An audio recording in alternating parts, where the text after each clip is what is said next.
બંધારણ જે થયું એમાં એની બેન અને ડીજે બંધ કરી દઈશું તમે અમે ક્યાં જઈશું, અમારી જોડે નોકરી ધંધો બીજું કોઈ છે નહીં. એ લોકો ઘેર બેસી રહ્યા તો એમને કંઈક રોજગાર મળે એવું કંઈક તમે કરો. બીજું શું જ્ઞાની બેન એમ કે તું મારી સરકાર નહીં હતી, સરકાર તો ભાજપ નહીં, તો તમે બધા ભેગા તો છો જ ને, તમે બધા એક જ છો બરાબર. સ્ટેજ ઉપર બધા ભાજપ હોય કોંગ્રેસ બધા તમે બધા જોડી બેસો છો બરાબર. નહીં મળતું તો એમને બધું બંધ થઈ ગયું, એમને રોજગાર તમે આપો. બીજું એવું કે જરૂર નથી કે 27 આવે છે એટલા માટે હું આ બધી હાજરી આપું છું, કઈ છે નહીં બરાબર, ભરી નહીં શકતા એટલા માટે મેં આ ટ્રસ્ટ ચાલુ કર્યું છે. અલ્પેશભાઈએ મને એકાદ મહિના પહેલા મને કીધું હોય તો હું આ પ્રોગ્રામ બી ના લેતો હોય. દારૂનું વ્યસન કરતો હોય, સિગરેટ પીતો, બીડી પીતો હોય એવું કોઈ બી સીન બી નથી કર્યું મેં.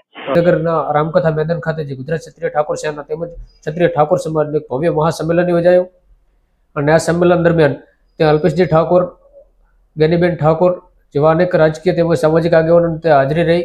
કલાકારોમાં કીર્તિદાનભાઈ ગઢવી, વિક્રમભાઈ ઠાકોર સુપરસ્ટાર જેઓની પણ ત્યાં હાજરી રહી. અને આ દરમિયાન ત્યાં ઠાકોર સમાજે એક શિક્ષણ અને રોજગારીના મુદ્દાની ચર્ચા કરવામાં આવી. આ ગુજરાતના ઇતિહાસમાં પ્રથમવાર બન્યું કે રાત્રિના 3 વાગે એક સંમેલન યોજાયું છે, ગુજરાતના ઇતિહાસમાં પ્રથમ વખત બન્યું. ત્યારે તે દરમિયાન વિક્રમજી ઠાકોરે જ્ઞાનીબેન ઠાકોરને કહ્યું કે જે ડીજેનો બંધારણમાં જે ડીજેનો મુદ્દાનો ઉલ્લેખ કર્યો હતો, આ મુદ્દાને લઈ વિક્રમ ઠાકોરે કહ્યું કે ડીજે બાબતે પણ જ્ઞાનીબેનને કહ્યું કે વિચારજો, અને આ બાબતે જ્ઞાનીબેને નિવેદન પણ આપ્યું. અને ત્યારબાદ આજે ફરીથી આ જ વિષય પર ચર્ચા કરવા માટે અત્યારે આપણી સાથે ફોનલાઈન પર લાઈવ વિક્રમજી ઠાકોર, અત્યારે સુપરસ્ટાર વિક્રમજી ઠાકોર અત્યારે આપણી સાથે ફોનલાઈન પર લાઈવ જોડાયા છે. વધુ વાત વિક્રમભાઈ ઠાકોર સાથે કરીશ. ઉત્તર ગુજરાતમાં જે બંધારણ જે થયું એમાં એની બેન અને દરેક પક્ષના બધા નેતાઓ અને આગેવાનો ભેગા થઈને જ નક્કી કર્યું હતું કે ભાઈ આ ડીજે નું જે છે કે ભાઈ ડીજે બંધ કરી દેવા જોઈએ એમ સમાજમાં.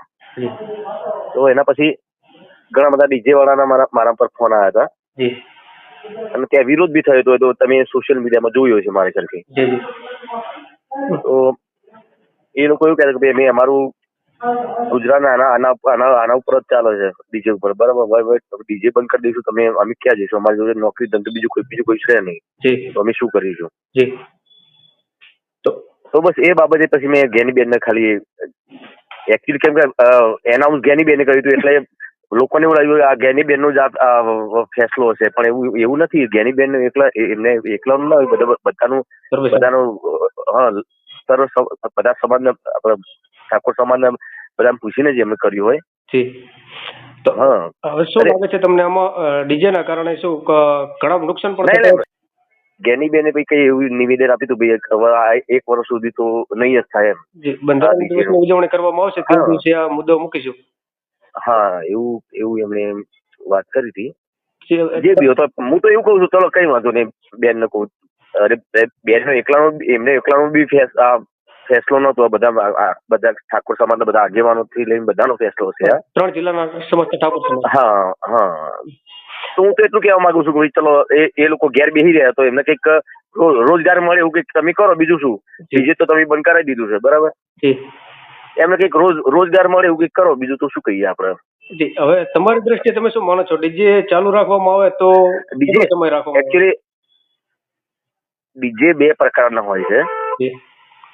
એક ડીજે એવું હોય છે જે ડીજેમાં જે સ્પીકર ને બધું ટ્રકમાં ભરેલું હોય છે અને બધા એમાં રિધમ વગાડતા બી હોય છે અને ગાતા બી હોય છે.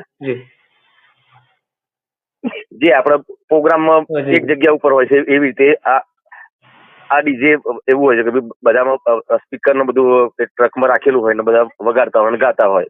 એક એવું ડીજે હોય છે. અને ડિજિટલ ડીજે એવું હોય છે જે બહુ વધારે પડતો એનો અવાજ હોય છે, જેમાં કોઈ કલાકાર નહીં હોતો.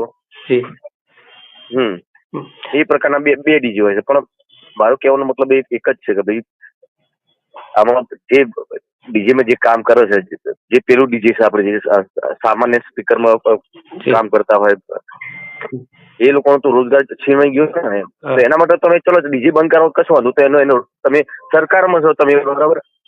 એવું જ્ઞાનીબેન એમ કે તું મારી સરકાર નહીં હતી, સરકાર તો ભાજપ નહીં, તો તમે બધા ભેગા તો છો જ ને, તમે બધા એક જ છો બરાબર. ભાજપ સરકાર તમે સ્ટેજ ઉપર બધા ભાજપ હોય કોંગ્રેસ બધા તમે બધા જોડી બેસો છો બરાબર. તો તમે સરકારને તમે રિક્વેસ્ટ કરો તમે અને તો ચલો ભાઈ એમને રોજગાર નહીં મળતો તો એમને બધું બંધ થઈ ગયું, એમને રોજગાર તમે આપો, બીજું તો શું કહીએ આપણે.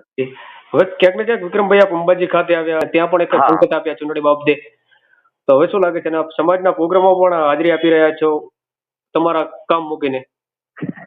સમાજ સેવા સમાજના કોઈ બી સમાજ હોય કે ક્ષત્રિય સમાજનું બી કોઈ બી સંમેલન તો પહેલા બી એવું કે જરૂર નથી કે 27 આવે છે એટલા માટે હું આ બધી હાજરી આપું છું, કોઈ છે નહીં, બરાબર.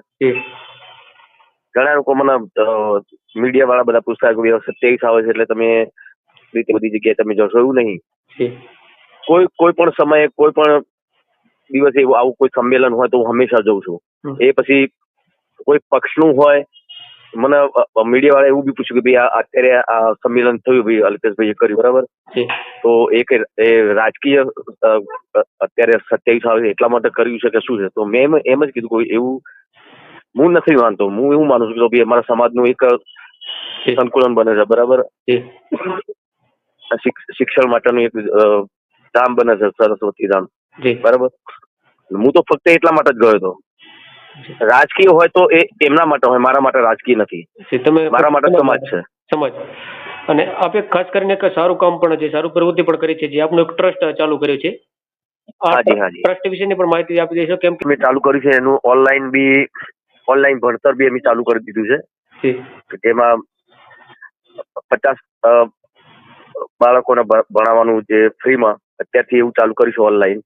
અને ધીરે ધીરે એનો અમે આજે બી વાત થઈ, ઘણા બધા અમારા રાજકીય નેતાઓ જે છે એમની જોડે બી વાત થઈ કે ભાઈ મેં આ ટ્રસ્ટ ચાલુ કર્યું છે, સમાજની સેવા માટે જ કર્યું છે. આપણા સમાજમાં મોટા ભાગે તો શિક્ષણનો અભાવ છે અને ભણવા માટે પૈસા જોઈએ આગળ ભણવું હોય તો. ને જે આપણા સમાજના યુવા લોકો એટલા મોટા નહીં ભણી શકતા. ચલો ભાઈ આગળ ભણવા માટે એટલી બધી ફીસ હોય છે, બધી મોટી મોટી પ્રાઇવેટ સ્કૂલો હોય છે, એમાં ફી ભરી નહીં શકતા.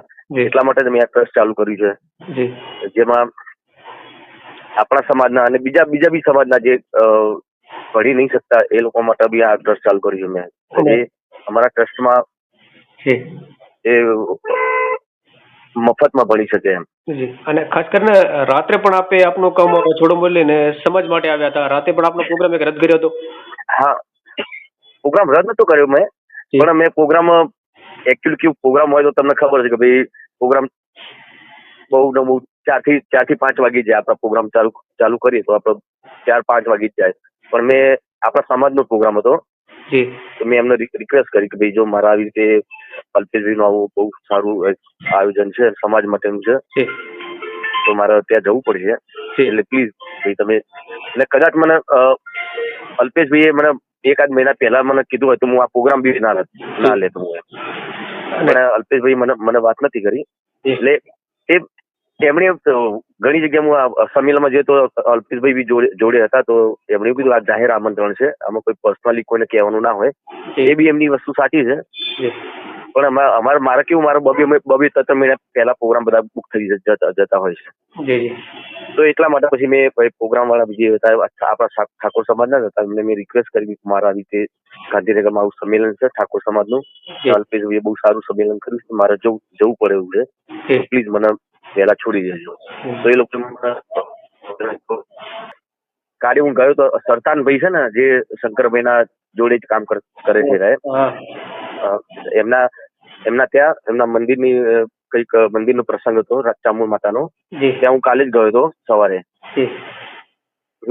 ત્યાં હું ગયો હતો અને ત્યાં એમની જોડે મુલાકાત બી થઈ હતી.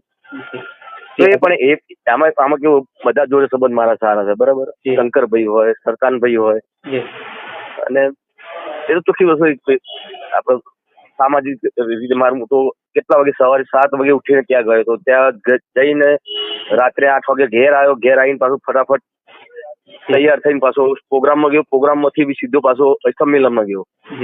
તો 24 કલાક હું ઊંઘ્યો. હાલ સમાજ એ કોઈ પક્ષ માટે હું નતો ગયો, એ એક સંબંધ હતો એટલા માટે ગયો હતો. 5-6 વર્ષ પહેલા એક એવી ફિલ્મો બનાવી ચૂક્યા છે કે જેમાંથી સમાજને સારો એવો મેસેજ જાય છે, જેમ કે મા બાપના આશીર્વાદ. એ 2-3 ફિલ્મો મેં જોઈ તમારી, જેનાથી પણ સમાજને ઘણું શીખવા મળ્યું છે, જેમ કે વ્યસન બાબતે, કુરિવાજો બાબતે પિક્ચરમાં એ ફિલ્મોમાંથી પણ ઘણો એવો મેસેજ સારો હતો. હાજી, મારી કોઈ બી ફિલ્મ હોય એમાં સમાજનો કોઈ પણ સમાજને ખોટો મેસેજ આવ્યો એવું મેં ક્યારે મેં, જેમ કે મારી કોઈ પિક્ચર હોય કે કોઈ આલ્બમ હોય એવું કોઈ મેં કદી, કે મેં દારૂનું વ્યસન કરતો હોય કે સિગરેટ પીતો, બીડી પીતો હોય એવું કોઈ બી સીન બી નથી કર્યું મેં. કેમ કે હું જે કરું એ બધું મારા ચાહક કરવાના જ છે, મને ખબર છે. નમસ્કાર, ફરી મળીશું ત્યાં સુધી આપ ધન્યવાદ આપો.